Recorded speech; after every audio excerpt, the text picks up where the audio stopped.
All right, welcome. You are listening to Readers and Writers with your hosts, James Hill and Athena Paris of RockHill Publishing. I am Amy Ravichandran, and today we're talking about the best season for readers. It is summertime. If you don't know, it's hot outside, so just don't go outside. At least here in the United States, maybe not where you are, but where we are, we avoid outside. Okay, and so what better way than to have a summer reading list and kind of cozy up inside or in an open room with plenty of fans, in my opinion, to read a book. So do you guys experience summer reading lists? Do you guys have one? What is that like for you guys? Well, I haven't had to have a summer reading list since school days. We make the kids have one, but summertime is a good time for reading. And it's like take a book to the beach type of thing, to the pool. You want to sit out and do nothing but get lost in the story. And so, for readers, summertime is a good time because usually people go on vacation, they have a whole list of books they plan to read, and I'm going to read all these books this summer. And, if they get through half of one, then, they consider that a win-win type of deal. I'm like that sometimes. I'll put up, I'm going to read these books. This is the books I want to get to. And then, maybe I get to one, maybe two. How about you? Well, I know Athena reads a lot. Yeah, I do. So I don't usually have a seasonal reading list. I basically read according to genres and things like that. But yes, summer is a really good time for readers because it's when people have their vacations, so they have got more time. They don't have sometimes if you teach your kids to read as well, you can all read at the same time, different books obviously, but everybody can be engrossed in some interesting story, or you can make it an interesting activity as you take kids books to read. And maybe you didn't read those series and those stories when you were young, and you can read them now to your kids. And so you're becoming acquainted with those stories as well. So it's also different types of reading that you can practice over your vacation. Yeah, I don't know about y'all, but during the summertime, it was always, you had an hour or two to where your mom and dad didn't want to be bothered. They told you, oh, read a book. That was your time. Go to your room, read a book. I don't want to hear anything more from you. But you're out of school, you're home all day, you're bugging the hell out of your parents. So it was like, yeah, okay. After a while, it's like, yeah, go read a book. Now I know, Amy, you have little kids, so you're not there yet. No, I do. I feel like that sometimes. Okay, I'm just like, we're just gonna go read a book, But no, going off of what Athena had said, rediscovering books and reading them together. I've rediscovered like the Dr. Seuss books. So I found them in like pocket size on like that thick cardboard paper. And so I've been reading those with my kids. And it's kind of one of those where, I don't know, I test myself and how much my kids are paying attention. Sometimes my kids are really little, they're 2 and 3, but I'll read it just really fast. Or I just won't say anything and I'll leave it open, and then they'll find like bird or whatever kind of with it.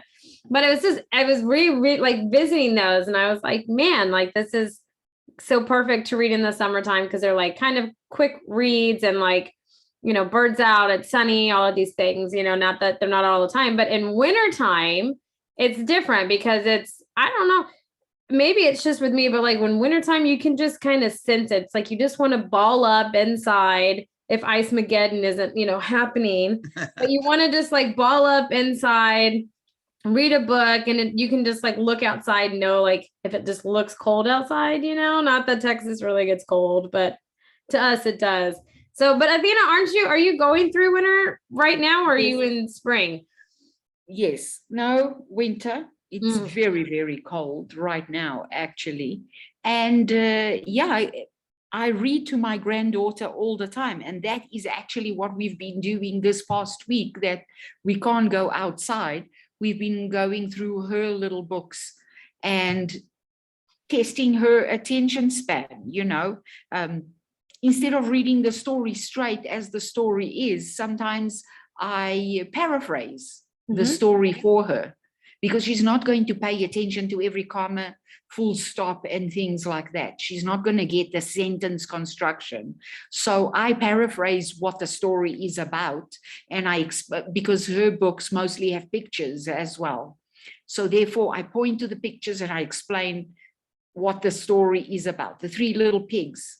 So she likes the sounds, for example. So I'll huff and puff and blow the house down and all those kind of things, because that's what she understands and what entertains her. Yeah. So yes, you match the age group of everybody. So you go from very simple and paraphrasing the story to eventually filling in the proper details, and then, oh yeah, so the stories actually evolve, and as they get bigger, then eventually they end up reading the stories themselves. Yep. You know, And so, as they get older, they know when you're skipping pages. Mhm. Like, you're reading the book for the 50th time and they want you to read the same book over and over. And then so at some point you're like, okay, we'll skip a couple of pages in the middle and, get to the end so they can go to sleep or whatever.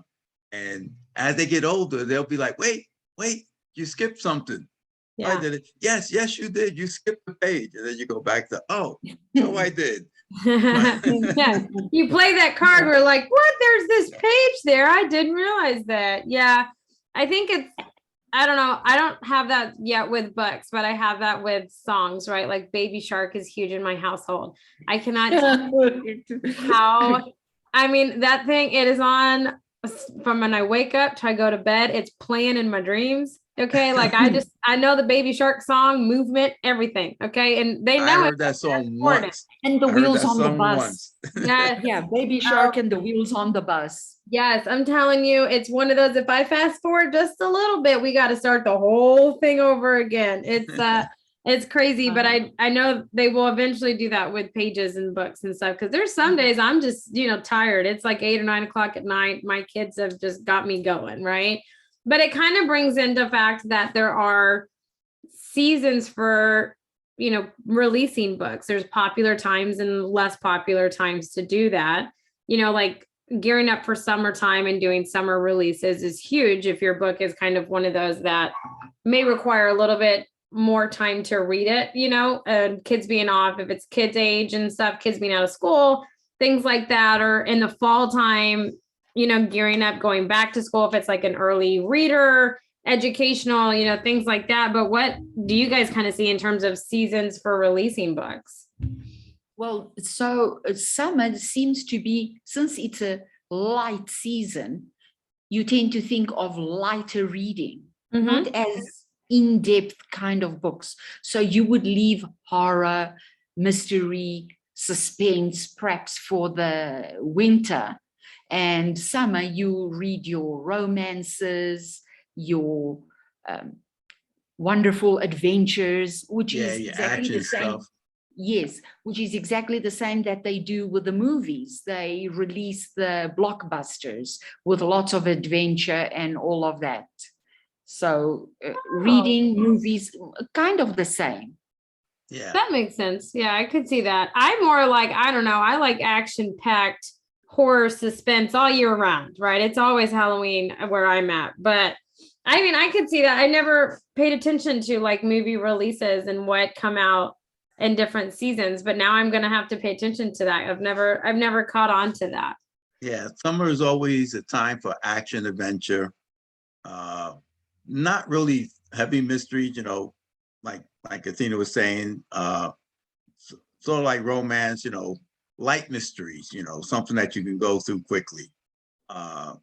Winter time, you get your cozy mysteries, you get your more in-depth romances, you get your horror, of course, because of Halloween and things like that.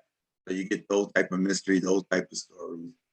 And I guess it's more like what we've been programmed to expect. But marketing, you're a marketing expert, Amy.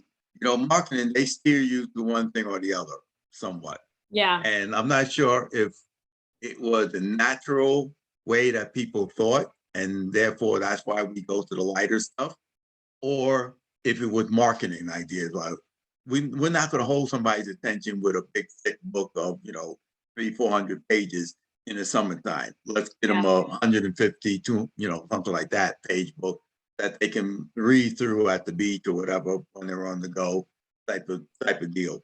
So can't really say whether it was the marketers or whether it was just the way people are. Yeah. And the thing is, it's also, you can buy more books if they're lighter. And whereas, the very complicated stories, sometimes they're very thick. So maybe you're only going to get one book, but they want you to spend the money, and it's summer and you're on vacation. So you are more easily persuaded to part with your money because you're feeling good. As well. Yeah. I like that, easily persuaded. Yeah, that's such an elegant way of saying it, for sure. But make sure that you guys join us next week, because we are talking about what the best season for writers are. So until then, you guys, this has been Readers and Writers, and we'll catch you all next week. Bye, everybody.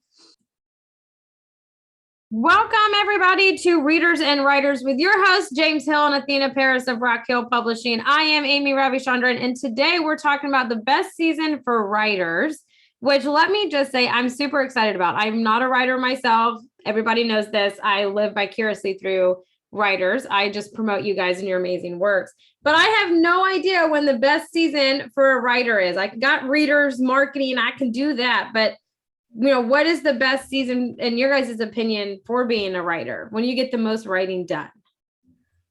I would say probably in the winter, fall months, because you're home more often. You're not really out doing things. There's a couple of big holidays that eat up your time. For us, it's like Thanksgiving. For everybody else, Christmas kicks in there. But we got a couple in the fall to the winter month. We got a couple of holidays that breaks up your time.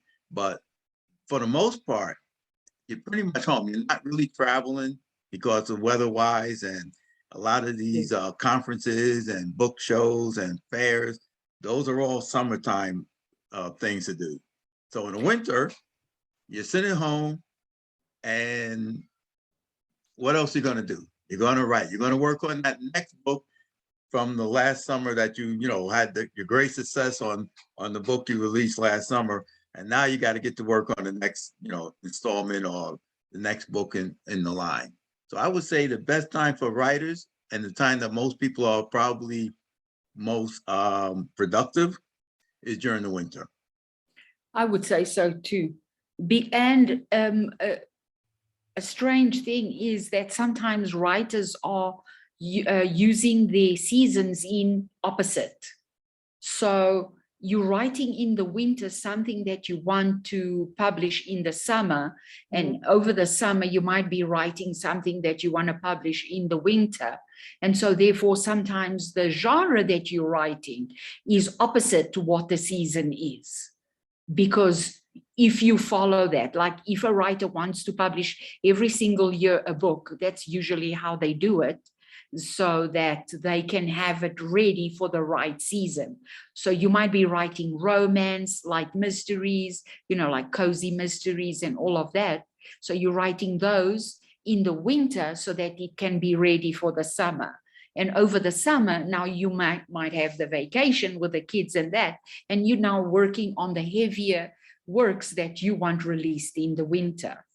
So there is that as well. Yeah. Our last episode, we were talking about what's the best season for readers.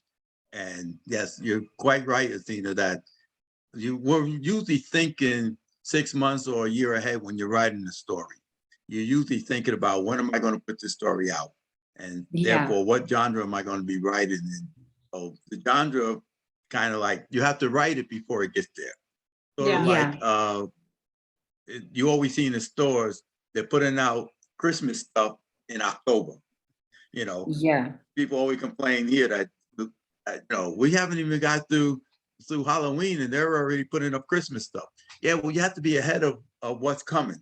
So therefore, when you're writing, if you're thinking about, I'm going to write this action story, it's going to come out next year in the summer, but I have to write it now in the winter. So I'm thinking action, I'm thinking, you know, romance, you know, summer romance story. And you're imagining what type of weather is going to be when this person is reading it. You know, that's just one Yeah. thing you have to think. You got to think about your readers. What are they Yeah. going to be doing? What are they going to be looking for when they read this story? At least Yeah, I do. I kind of exactly. try to get that idea in my head.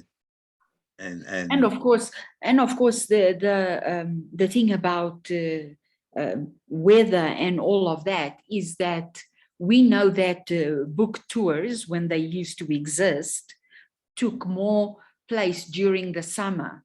So it is true that you could write a book that is more winter related.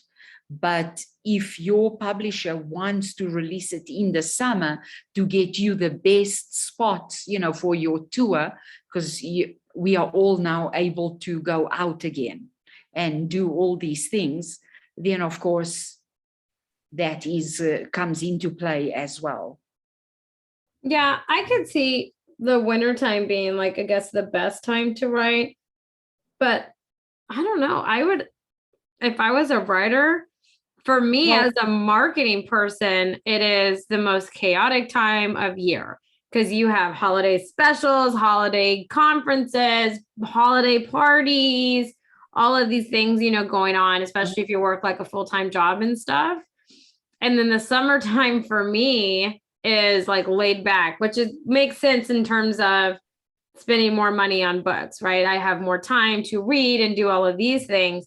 So it always fascinates me how writers, you know, a lot of them still work full-time jobs and they write their books and stuff, how they can just find all this time in the winter, because you are right. It in the winter time, you know, you have all of these, you have like NaNoWriMo in November and, you know, 30 days of writing, all of these things.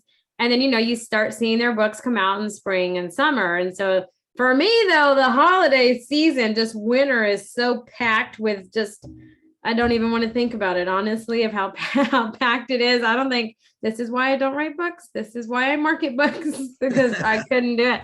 I couldn't. I don't know how you can, you know, when participate in NaNoWriMo in November, that to me, just thinking about the potential of what, I don't know what it is. What is it, James? It's like 30,000 words, 50,000, something like 50,000 that. words. Yeah.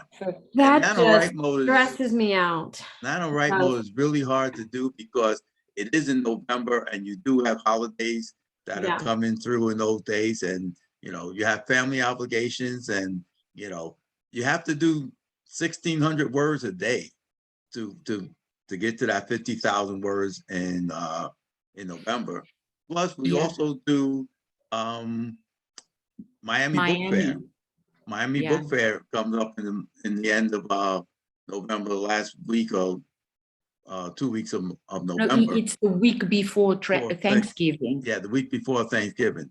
Yeah. So at publishers, we're always there, and that had killed two of my NaNoWriMos. I mean, it's fascinating, you know, that wintertime is the time to write when, you know, just being, like I said, from a marketing standpoint, that is my busiest time of the year. Yeah, see, as a wintertime. marketer, you're very busy. As I'm busy all the writers, time, but yeah, we're I kind of mean, like less busy, more family business naturally, you know, but yeah. less book related business because we're not out doing the book show. We're not out at the conventions. You know, there's a couple of conventions here and there, like the Miami Book Fair is big because that's a good time of year to be in Miami. Hurricane season had dropped down and they got fairly good weather, not really, you know, scorching hot. So I gather that's why they run the Miami Book Fair in November. Yeah. And plus school is just reopening for them. So, you know, because Miami Book Fair take place at the college. Yeah. Oh, okay. College. Yeah. So it's on that campus. So yeah. So other than that, but in that time frame, we got days when we're not really heavily busy. I mean, you're working, of course. You got yeah. Unless you're, you know, Stephen King and you don't have to work anymore. For the rest of us, you know, we're still pulling down a day job. Yeah, right. Or a Yeah. night job, whichever one you have to, you know, use to fill your time and your pockets. But other than that, as writers, you have more time in the winter than you definitely have. Because in the summertime, you're trying to sell your books. Yeah. You're Yeah. trying to be every place Yes. that you can be. Yes. Yeah, that makes sense with all the Comic-Cons that go on and just conventions, trade shows, vendor shows, all of those. So, I mean, that makes sense 100%. So what do you think in terms of genre? Like what is writing just like all better in the winter, or is it only better for some genres and some genres are better to do in the summer in terms of writing? Well, some people are typically just one genre writers. So therefore they go into whether it's winter or summer or whichever season comes along, they're basically working on that book nonstop. So therefore to them, it doesn't matter. Now I'm talking about people who write a little bit more formula, like these tons of romances that come out, these writers that just produce one book, one after the other, one after the other.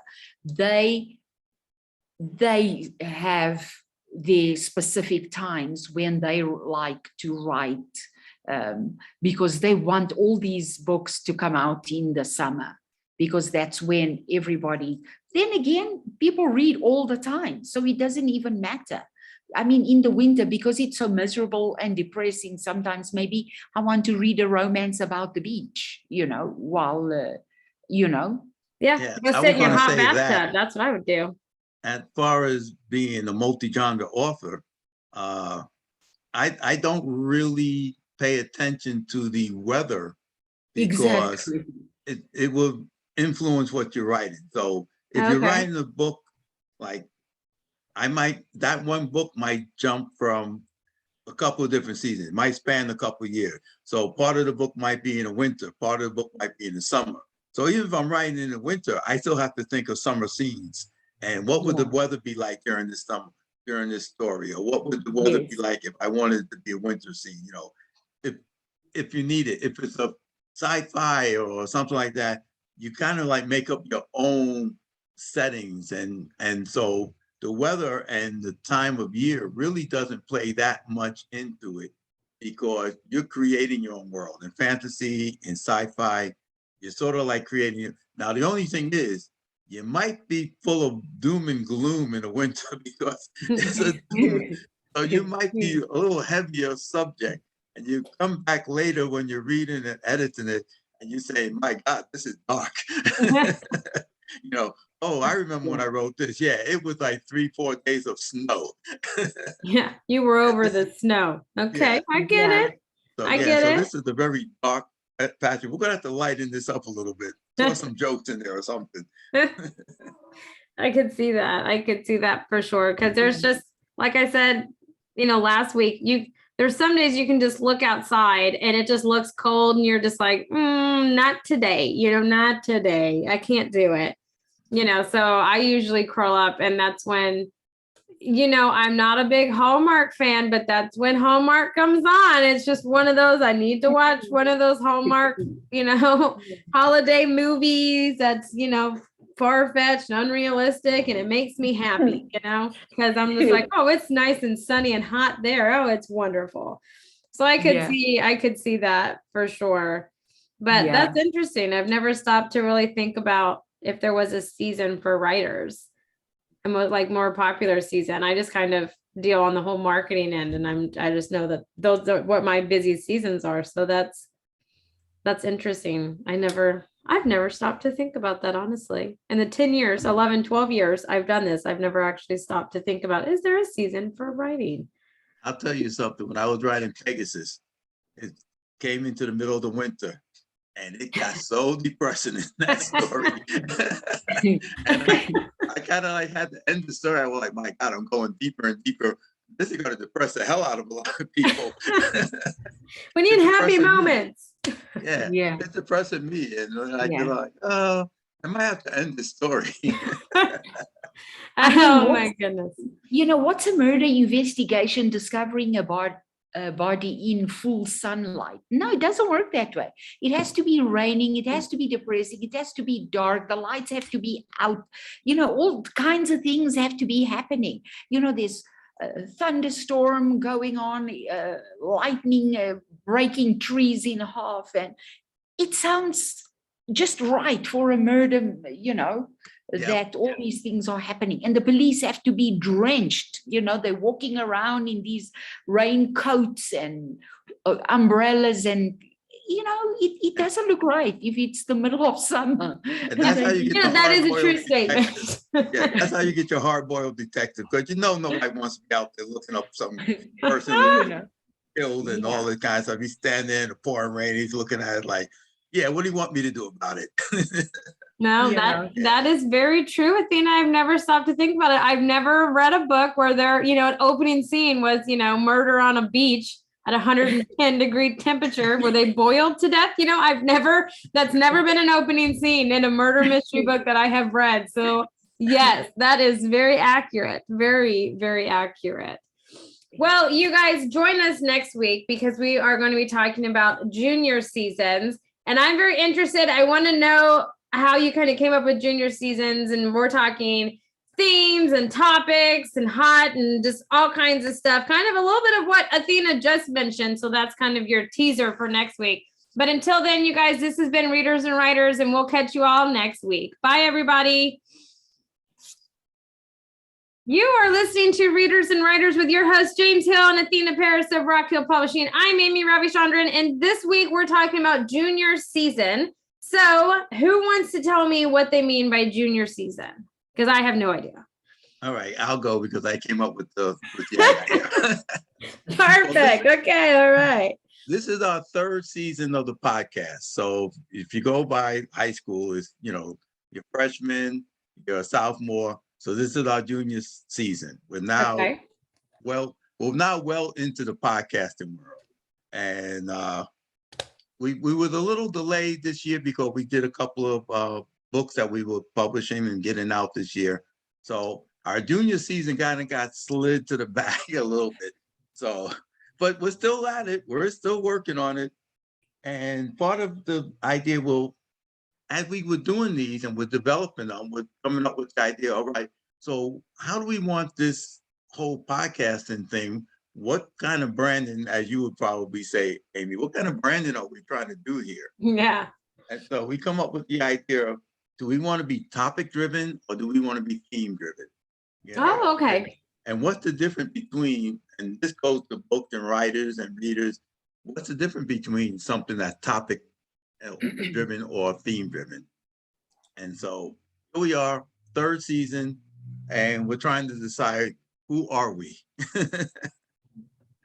What do you think, Athena? Did I sum it up pretty good? Yeah, kind of. Well, this topic kind of threw me a little bit as well, because, it says junior season. We don't quite have the same type of breakup at our schools. We don't have junior book reading is from lists. South Africa, so she has a completely different. So do you just have system than we have? Like elementary and junior high and high? We call our schooling system primary school until 7th grade, and then from 8th grade to 12 is high school. That's it. Oh, okay. I could get down with that system. Okay. So there's two types of school: primary schools and secondary schools. So that's how they call it. In a way, it's interesting, but I have seen some things that could be, because I have taught before, so I have seen some things that should be changed about that system. Yeah.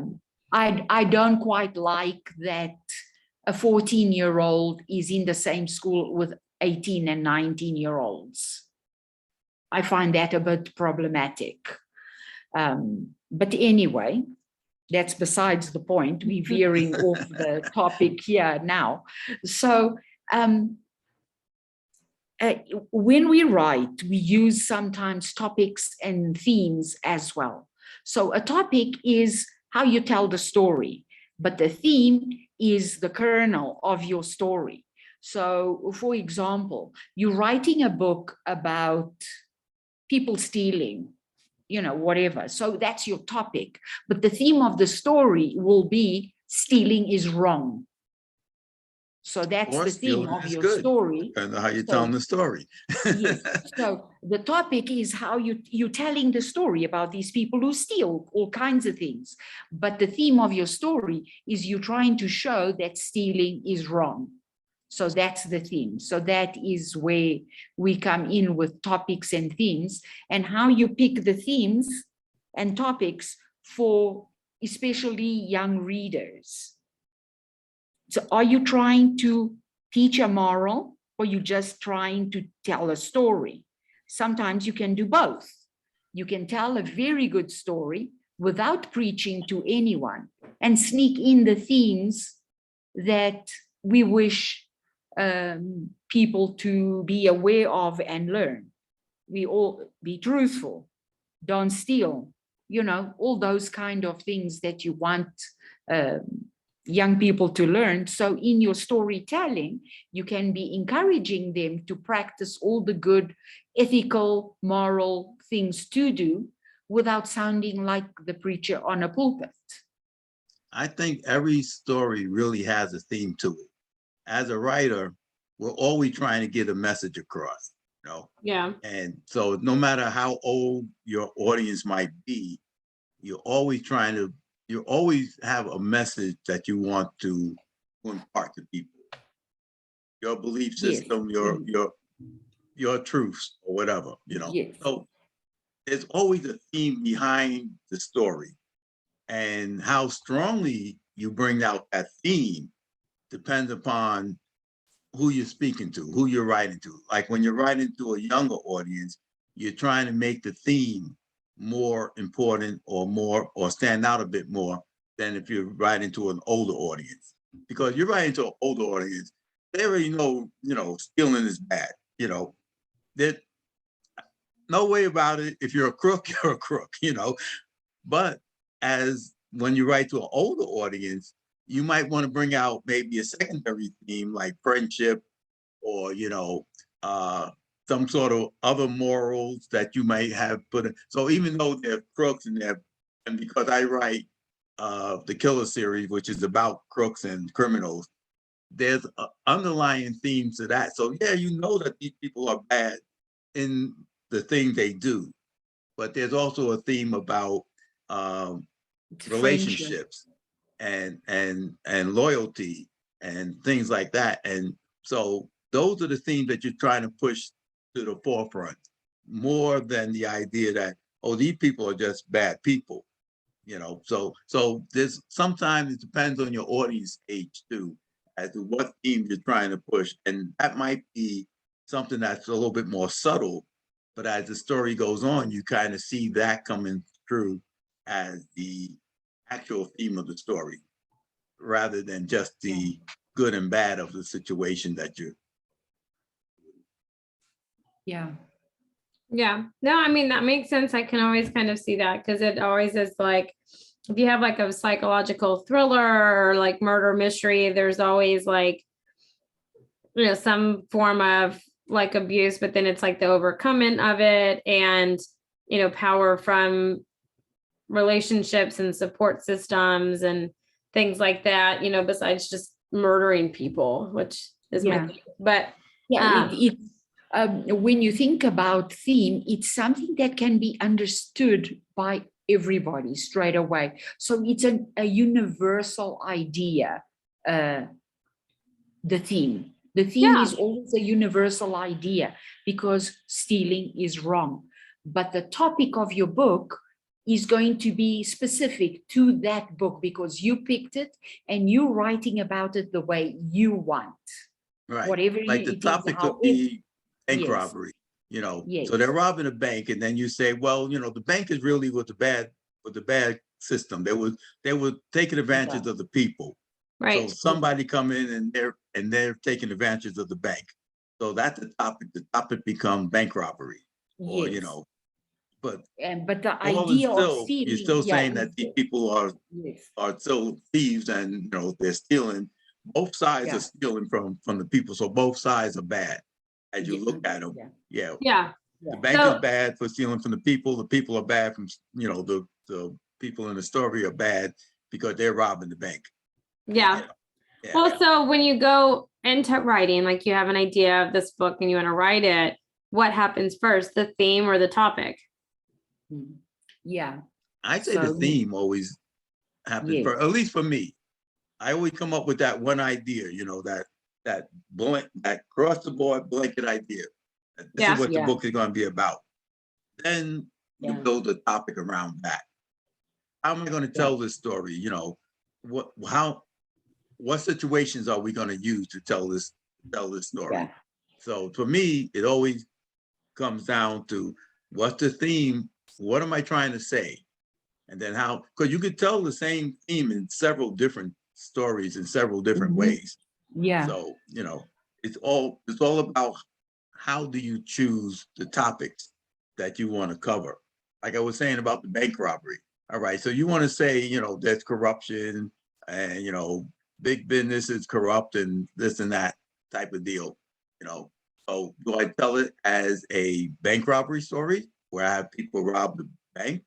Or I tell it as a murder story where I have somebody, kill the head of the corporation or something like that. So it depends on the type of story you want to tell as to what topics you're going to pick. But the theme is still the idea that they're stealing from the people, So this corporation is stealing from the people, and we go after the guy who's head of the corporation and we kill him, or the guy who's head of the corporation kills somebody. Now we go after them and, figure out who it is, mystery type thing. So the topics will change depending upon the type of story you want to tell, what genre you're writing in, and that kind of thing. That makes sense. I could see that. So it all starts with an idea, which feeds to a theme, and then you narrowed it down into the topic, right? Yeah. Yeah. Yeah. Yes. Okay. That is how it is. So the story can be amazing. I mean, all kinds of things happening, but when you look deeply into it, see, are they talking about friendship? Honesty, all kinds of things, all the good things that we teach our kids and makes us decent human beings, gossiping can be about gossiping. I mean, I'm sure there's a few things on TV where, especially when you get girls together, not that boys can't gossip, they can gossip just as much, but how gossiping can be detrimental to people's lives, whether you're gossiping the truth, because you can gossip the truth and you can gossip lies. The lie, and the one is worse than the other, obviously, but they're still both bad, because you can gossip the truth and the truth could be something that is not supposed to be shared with everybody.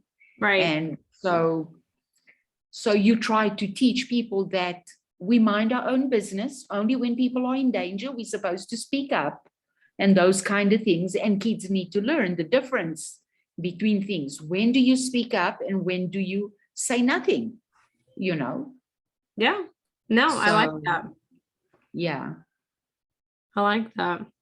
Well, it all starts with an idea.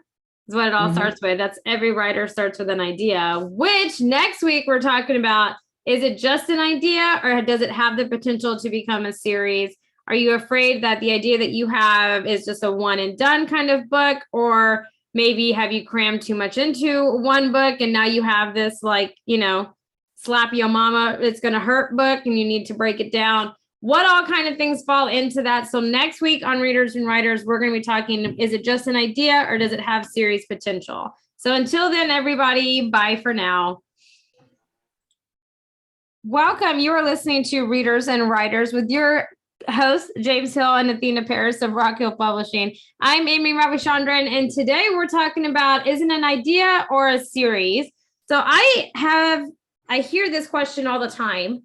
Is my book just a one and done kind of book? I never thought it was going to be a series. It's just an idea that I had, and now I'm 150 books into it, right? So how do you guys kind of know as publishers if this is just going to be a one and done kind of book or it has some serious series potential? sometimes we realize the potential of enlarging a story because of how many subplots writers put into their stories. When you write, you're supposed to kind of streamline if your story is going to be a one book story, then you have to be careful of where your subplots go, how many characters you've got, and you have to work it all out in your head and then put it down on paper, because you should do some pre-planning before you write so that you know where your story is going. But if you let all your secondary characters and your subplots start developing, and enlarging themselves, kind of like a spider web that just keeps on going further and further and further out, then eventually you realize, okay, I've got too much material. So either I have to cut all these nice ideas out to keep it to one book, or I can then carry on with this and then give a voice to all my extra secondary characters as well, and I can enlarge the actual story, and it becomes now a massive series or something like that. Let me say, nowadays, a lot of writers, for good or bad, think that everything has to be a series, because the idea is you're not going to make it big. You're not going to become discoverable on just one book.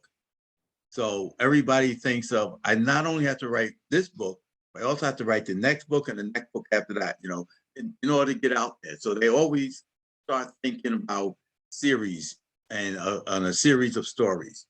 But that's not necessarily the way to go or the truth.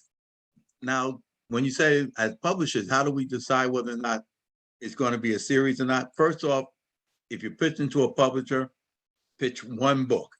Don't pitch, this is going to be the first book of a series, because we got to first see if you can write the first book, how good that's going to be, because, you don't want a series of bad books. Just because it's a series doesn't mean they're all going to be good. Oh, yep. But if you plan from the beginning, and this is how you should do it if you're going to write a series, plan from the beginning. The Killer series was always going to be 4 books. When I started writing the Killer series, long before I wrote anything, I already knew it was going to be 4 books. And here come the police behind me. They must have found that body. I don't know if you can hear the sirens going by, but I live on a main road. What did you do? And they got nothing on me. I'm telling you right now. Hey, just let me know if you need bail money. Okay. I'm support. We were hanging out all day. So there you go. That's not bail money. That's alibi. Hey, I know, but I'll give you bail money. I got to figure out how I'm going to get it there because I don't live there, but I'm good for it. Okay. But anyway, back to the series. So if you're going to write a series, you should plan it out from the beginning. It should be more than just as I'm writing along, oh, this is a great idea. I think it's going to be book 2, which unfortunately I've done that with the Gemstone series. As I got into the story and I'm start telling you about how things are happening, and I come up with an idea, well, okay, well, how are they going to find these people? How are they going to find the mermaid? How are they going to find her lover, the sailor? I said, ooh, good idea, dragon. The dragon could see around the world because he can see through the eyes of everything flying. He'd be able to see the whole world. Okay, well, now since I put a dragon in the story, I now need someplace to go. I just can't drop this dragon in the story and be the end of it. Now you're going to want to know, well, where did the dragon come from? How come these people don't like the dragon? Why is he the only dragon in the story? Why he's the last dragon? So therefore, you spin off a series that way. So it wasn't really planned to be a series. It was planned, Emerald Lady was planned to be just a one-off romantic fantasy about mermaids and pirates. And it turned out to be a series that spans, several centuries. So, but I was halfway through the book when I decided, okay, if I put this in there, I can't put it all in this book. I can't, write that whole part of the story into this book. So I'm going to have to write a second book And then, of course, I'm going to write a second book. I might as well write the third book. Tie it all up in a nice little bow. So that's how some of these things are born. From a single idea that, like Athena was saying, you have too many subplots, and nobody wants to read a book with 1,000 different subplots. You're going down every single rabbit hole. It's spaghetti. We call spaghetti logic in programming. You don't want to have spaghetti logic. You want to go from beginning to end and not looping all around, around, and around. At some point, if you're doing that, you have too many subplots or too many characters. Some people, they create the world and they keep filling up with more and more people. And then you realize, okay, this should, we have to find out who the main character is, what the main story is, kind of like stick to that. And then we'll put these other things in the next book and the next and the next book. Yeah. What some people forget is that if you decided to write, let's say, a trilogy, now you have to use exactly the same system as when you're writing one book. Beginning, middle, and end. So now you've split it into 3 books. This is your beginning, this is your middle, this is your end. And each part has to be as interesting as each other. So you can't have a fantastic first book, down into the valley, second book, and then the third book is again somehow exciting. So you have to now figure out your story and break out your plot lines, all the events that are going to keep your story going, so that your story can have slight dents. So you have mountains and valleys, but little ones. You can't have like this and then go down too much in book 2 and then go all the way up, because then you're going to make book 2 boring. So therefore you have to just go slightly up and down throughout your entire series, to keep your readers happy and occupied, especially if it's adventure, fantasy adventure and all of that. You have to give them enough interesting events, scenes, and all of that, but you have to break them down slightly so they can just get a rest. Because a lot of people think, oh, it's an adventure story, so therefore I'm just going to keep the adventure going up all the way, and then I reach the end and you drop it. But that makes a person tired as well, so it's like being on a treadmill. When do you rest? Whereas we know that when you on a treadmill and you break your walking into a little fast pace, and then you break it down and you bring it to a rest, you can do more than if you just keep going and faster.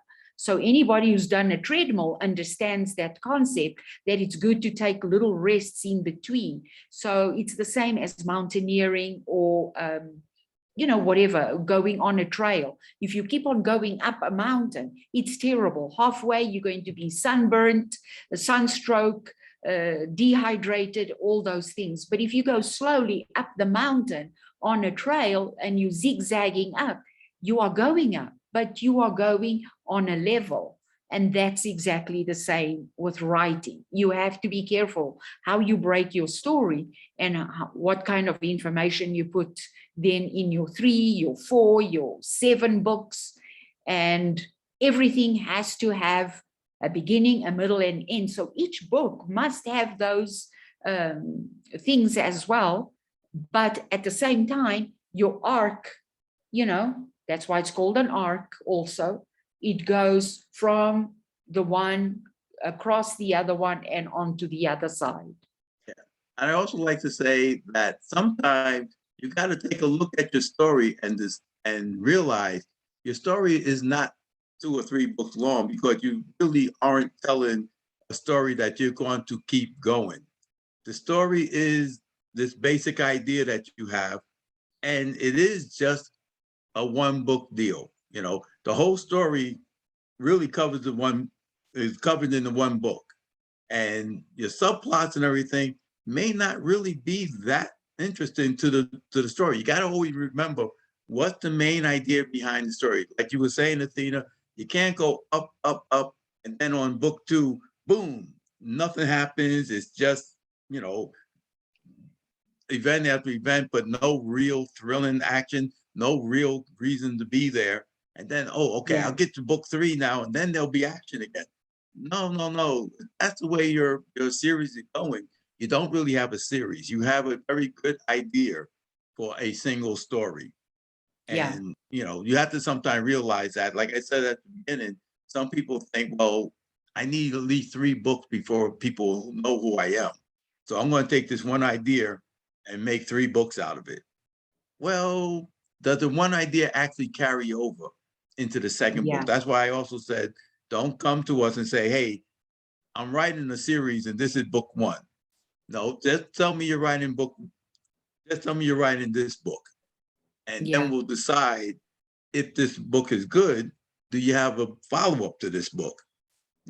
Because in some cases, like I said, you could write 3 or 4 books and they could all be horrible because you had one good idea, then you had like 3 very bad ideas that you spawn off of the one good idea. So you have one good story, yet you try to stretch it into 2 or 3 stories. And so you have to realize that can I tell this entire story in one book, beginning, middle, end? Do I get it all in there? Or is there stuff that I can't actually fit into this one story? And that makes it a series, Yeah. But it's hard sometimes for a writer to see that because they have a lot of good ideas, but they don't all pertain to the same story. That's the other problem.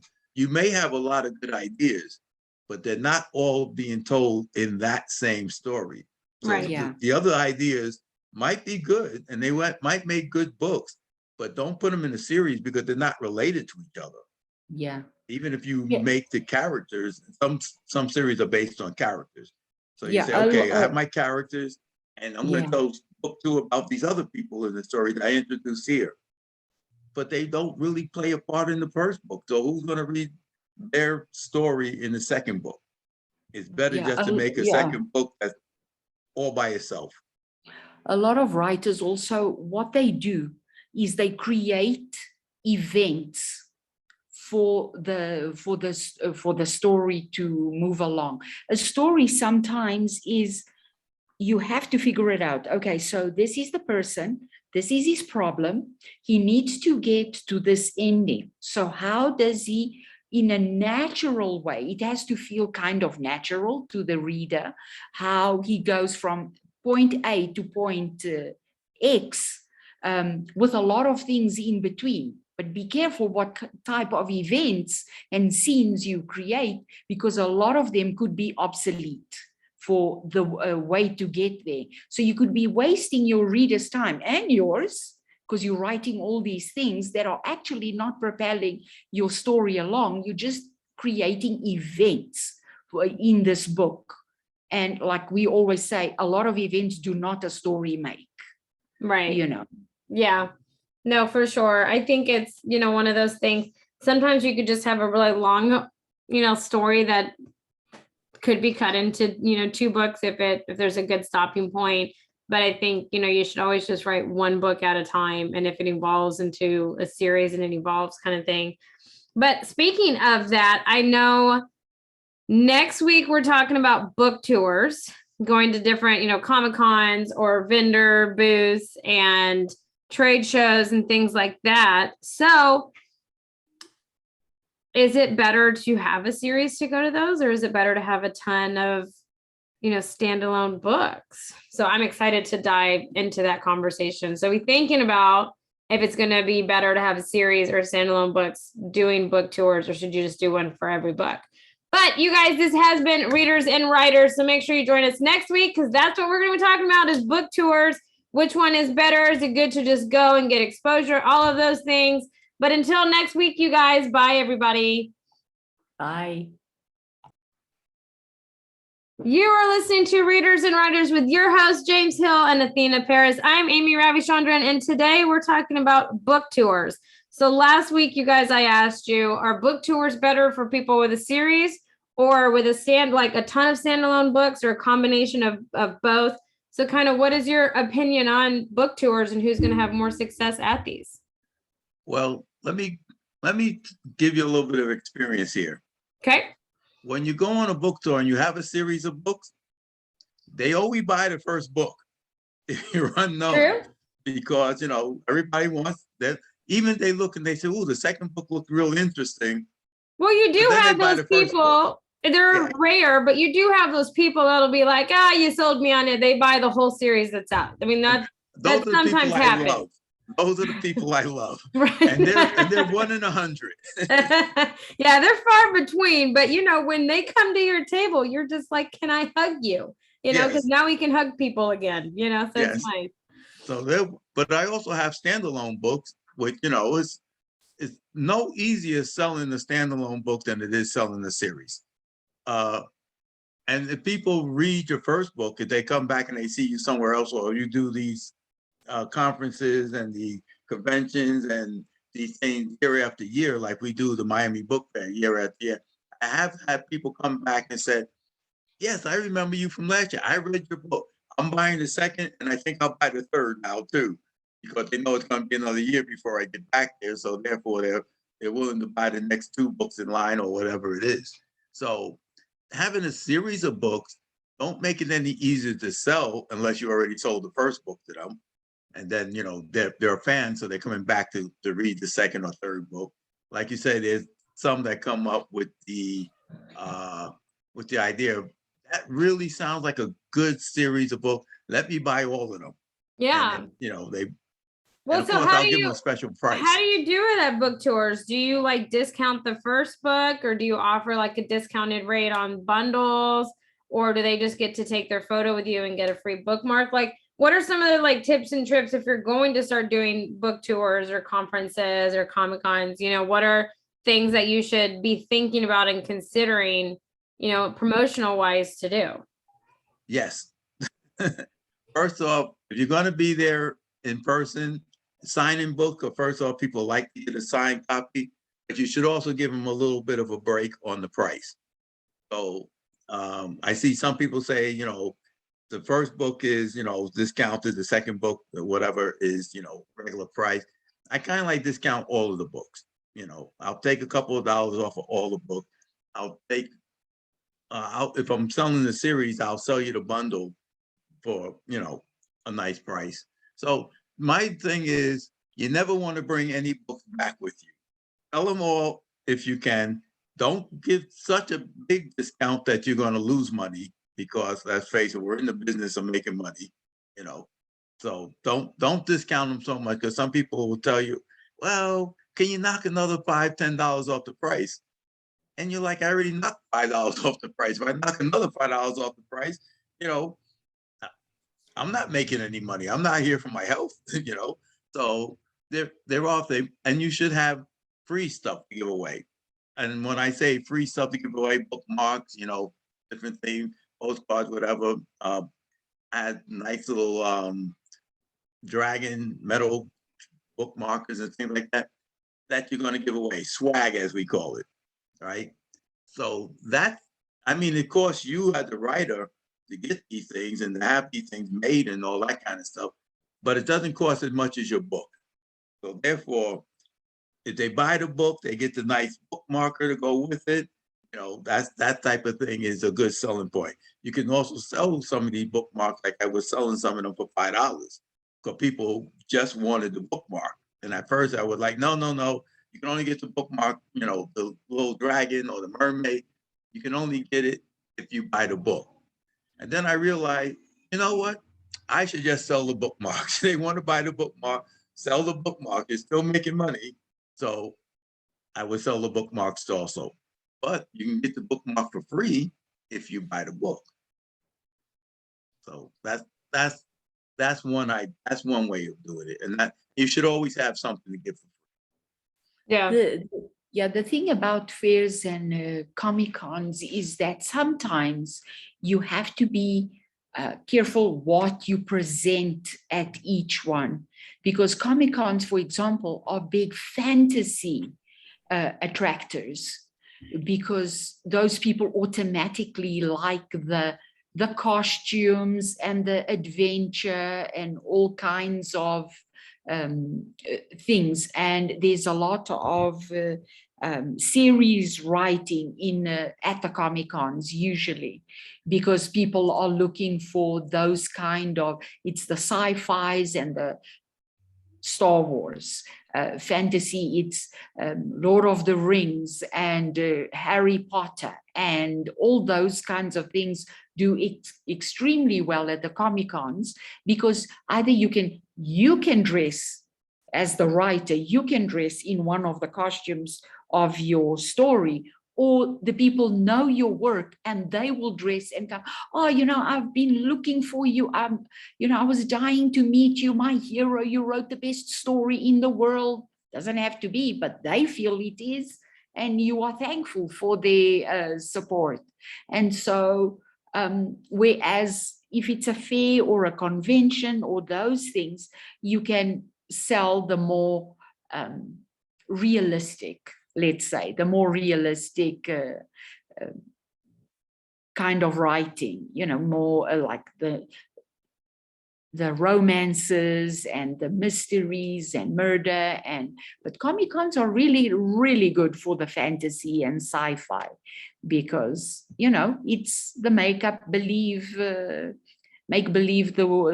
a new world, and people like that because they like to escape. Yeah. Well, like you say, the Comic Cons are more reader driven. You have more people there who are fans and readers. And when you go to conventions, you're pretty much more writers are there and people who are in the business.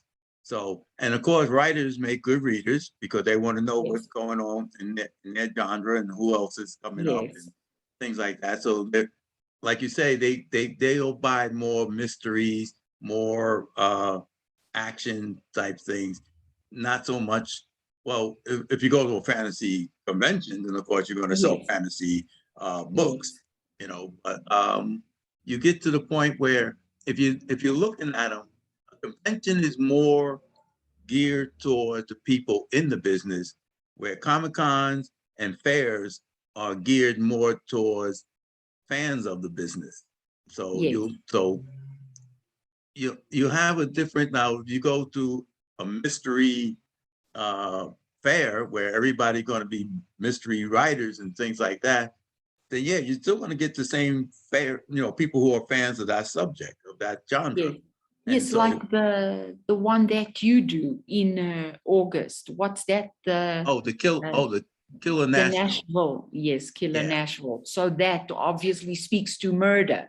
So you were going to get a gathering of writers who everybody, whether it's mystery or detective thrillers or detective stories, all those stories, then therefore it's geared towards a more specific topic, in writing, obviously. Now, somebody who writes romance is not going to pitch up at Killer Nashville, right?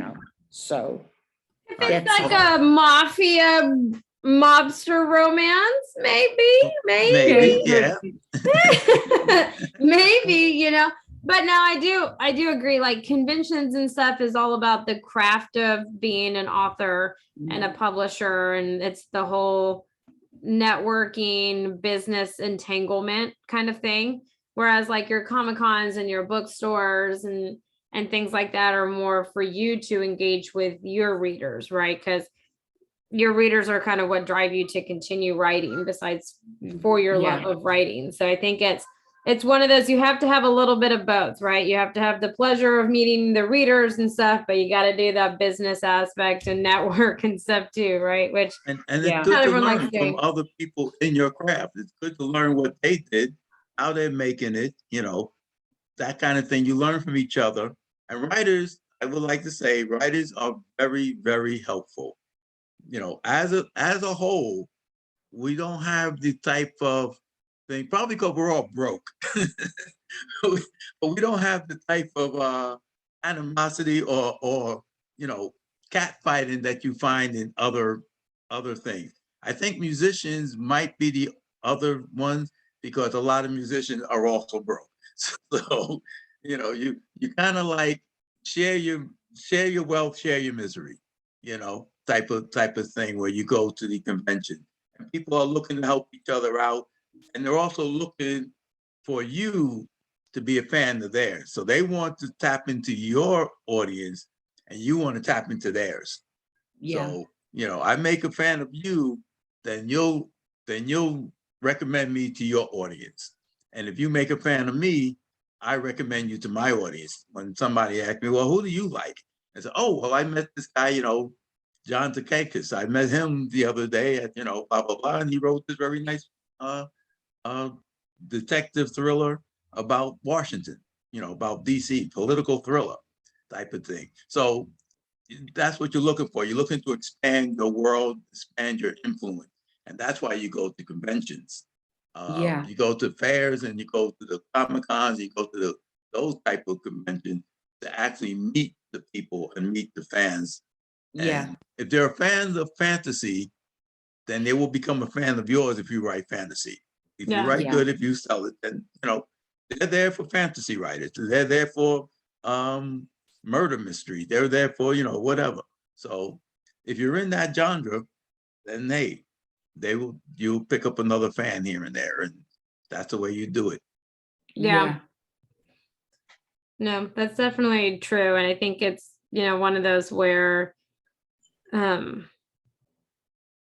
you're engaging with the readers, but in terms of like writers helping each other out, you also can go and network with other publishers that are there or authors that have self-published or whatever that are there, because you don't know what you don't know and what struggle you haven't gone through, someone else might. And so they can give you tips and stuff. But the writing community in a whole is just one of the most like giving communities. I mean, they are like open books in a weird sense, but that's similar to what they are. And I think that because they put so much time and effort and like love and passion into their writing, and everyone makes mistakes and everyone learns from them, and we all make different ones and learn differently than others. And so it's always good to collaborate in that sense. But just the amount of time and research that goes on to into a ton of books is fascinating to go and hear what someone else is writing, because maybe it's something that you wouldn't write, but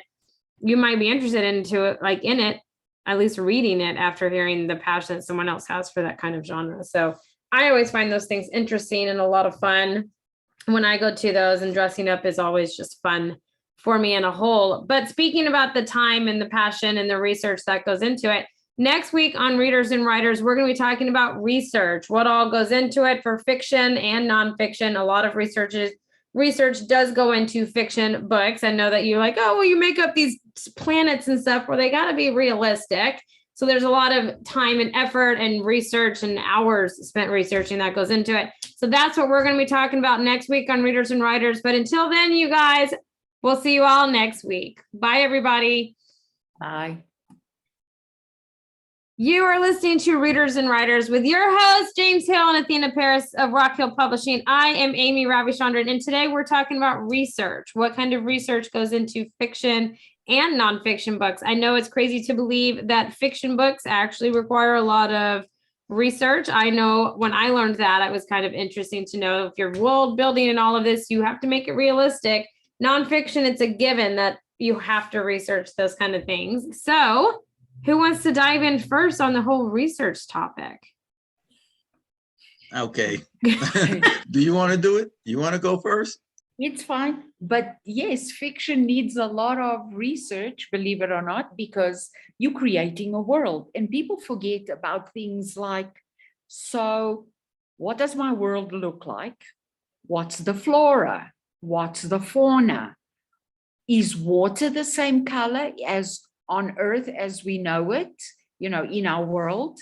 Are the mountains filled with diamonds, perhaps? Is there a magic system? Do they have a religion? What is the economy like? What kind of government is working on this in this world that I'm creating?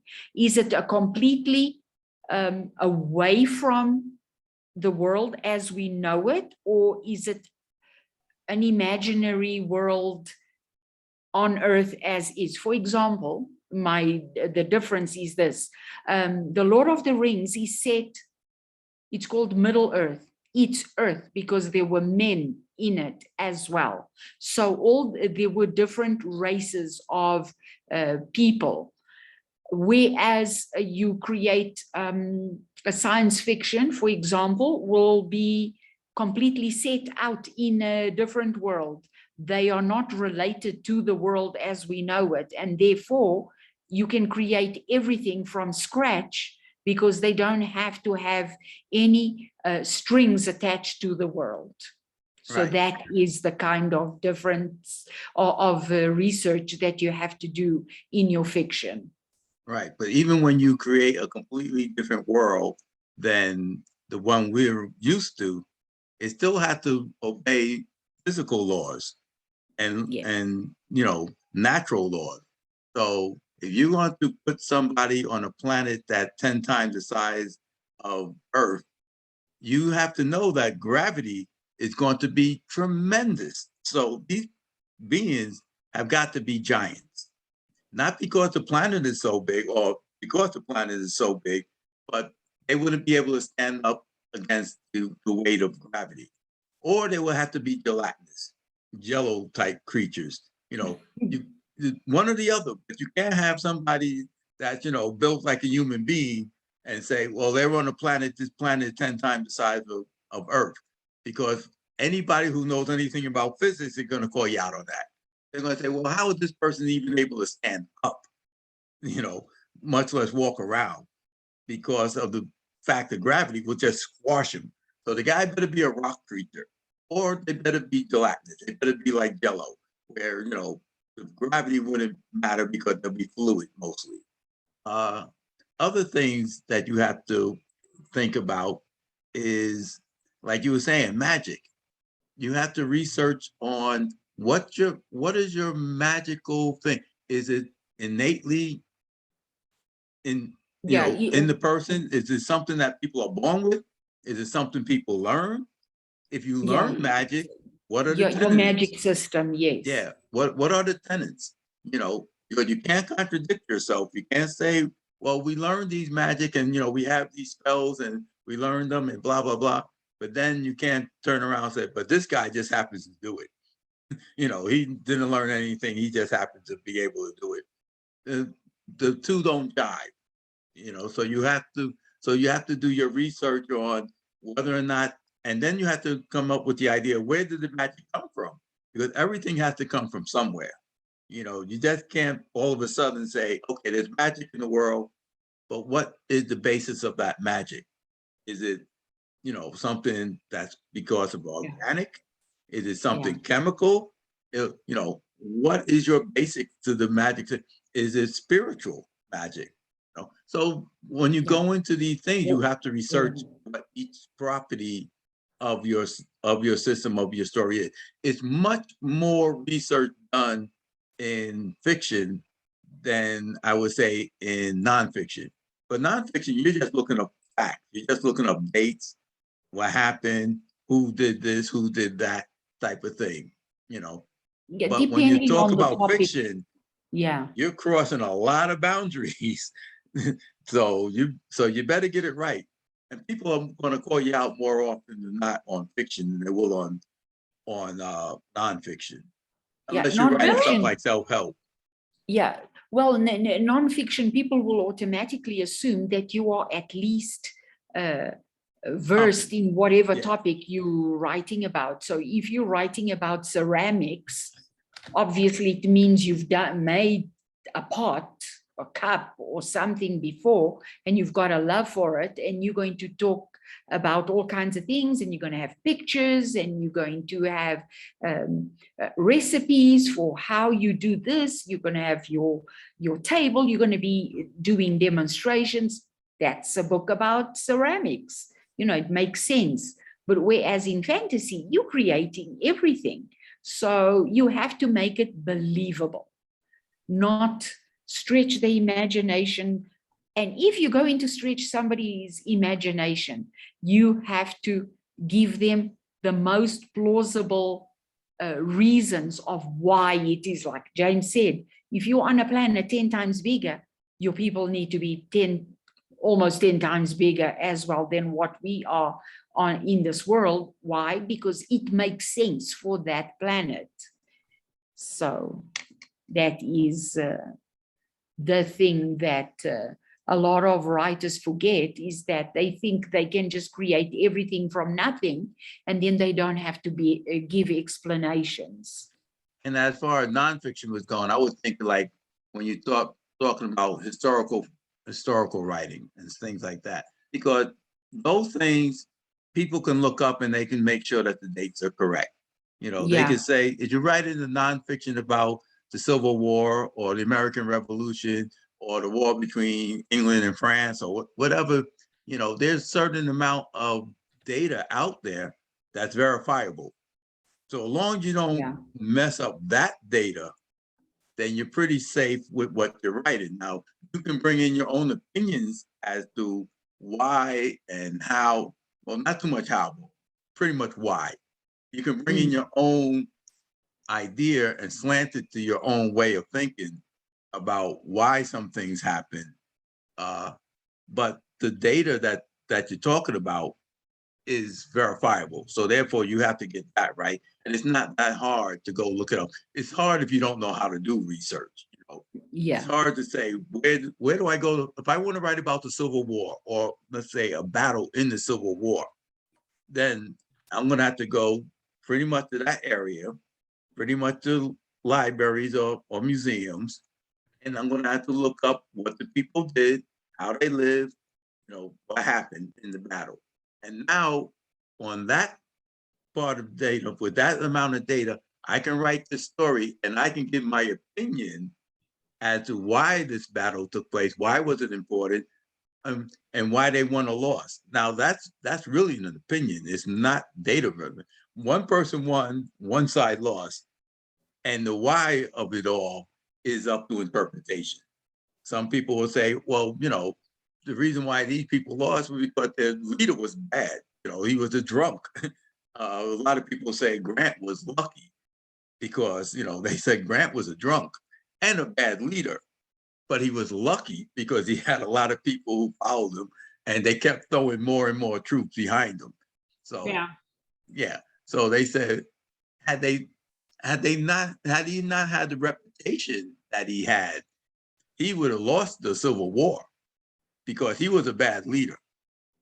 And you know, but they say he had a reputation before the Civil War broke out. So because he had a reputation, they believed in him and they kept throwing troops and everything and following what he said. And sooner or later, they just won because they outlasted the South. Pretty much is the reason why the North won. Had more resources. They was able to keep sending more and more troops. And, you know, with any war, the reason why one side wins and the other side loses, the one side has more resources, you know, and are willing to keep sending people in. Like the reason why we lost Vietnam, because at some point we were not willing to continue fighting. It became a lost cause to us. It was like, well, no one wants this war. We've been in it for a decade, 2 decades.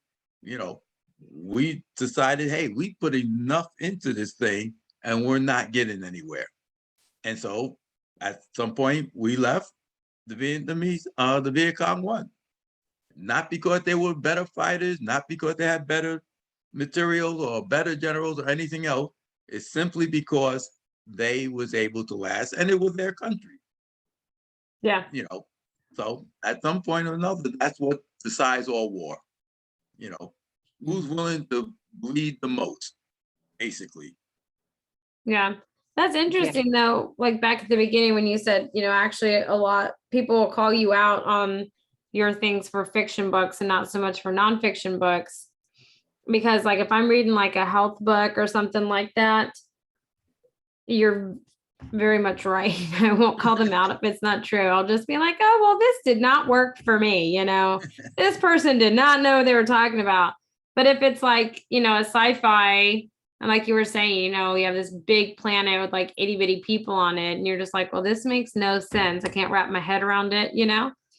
So I think that is true. I never actually like stopped to realize that because I was thinking about it and I have like a book over here I was looking at, and then behind me, I was looking at like, you know, the technology thrillers that I read, murder suspense. And if it doesn't have like elements from like me watching CSI or First 48 or whatever, where I'm like, that would not happen at all. Far-fetched, like in those like super far-fetched movies, and you're like, their back would be broken, so like they would be dead, all those things. People will call you out on it. And I think that is what you said at the beginning is very much true. I hadn't stopped to think about it, that we call people out a lot more on their research for fiction than nonfiction, which is odd if you really stop to think about it. That's their world that they're creating. Why wouldn't you call more people out for nonfiction book and the research that goes into it? It's kind of backwards a little bit, but I do the same thing. So I've never actually stopped to think about that at all. One of my favorite things is James Bond. And if you ever watch James Bond movies and stuff like that, one of the funniest quotes I ever heard was from a guy who was actually a CIA spy and everything. And the guy said, well, what about the James Bond? And the guy said, James Bond will be dead in 10 minutes. He goes through and he tells everybody his secret identity, and everybody knows he's a spy. So, everybody knows, right? How's he going to last? I love those movies, though. But I like the older ones with Sean Connery and Roger Moore. Those are my favorite. And there was one movie that came out where James Bond is racing on the thing to catch up with the airplane, because they have the fight, he gets knocked off the airplane. The plane is flying toward the edge of the cliff. He knocks the guy out, jumps on a motorcycle. He's gunning this thing after the plane. Yeah. And the plane goes off the cliff and starts flying down. And he goes off the cliff with the thing. And of course, he falls back into the plane. And I'm like, yes, there's no way he can catch up to that plane. That plane is nosediving. Right? It's accelerating down to the ground. He's in free fall. He's not speeding up. Yeah. But of course, you have to suspend belief in science fiction and in fiction. You have to suspend the idea of what's real and what's not, what's impossible. Yeah. And some fiction, you're looking for the impossible. That's what makes it great. Yeah. It's impossible, but yet you want to see it happen. Yeah. Well, I think a lot of it is how you present it, right? The things that you show versus the things that you tell, right? I think a lot of that plays a key role into, when you're reading it and you're like, that was so cool. Yeah, it totally could happen. And then when you watch it, you're like, that would never happen. It definitely brings to light, the whole show and tell and when to do it and when to do it correctly and which one to do, I think.